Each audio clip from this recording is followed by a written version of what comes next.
Welcome to this demonstration of the steel chain conveyor ground pit feeding system for balers. First, the ground pit must be prepared according to the conveyor dimensions. A reinforced concrete foundation is constructed to ensure sufficient strength and long-term stability. Next comes the conveyor installation. Because the steel chain conveyor is heavy-duty equipment, lifting machinery such as a crane or forklift is required. The conveyor is carefully lifted using certified lifting points and slowly lowered into the prepared ground pit. During this step, installation personnel guide the equipment to prevent collision with pit walls and ensure safe positioning. Once the conveyor is placed inside the pit, technicians adjust the alignment so that the feeding inlet sits level with the floor surface and the discharge end aligns precisely with the baler feeding opening.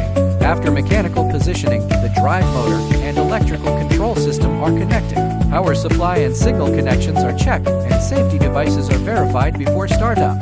With installation completed, the ground pit feeding system is ready for operation. In the next section, we will demonstrate how different materials such as cardboard, paper, hay, and plastic bottles are efficiently loaded into balers using this automated feeding solution.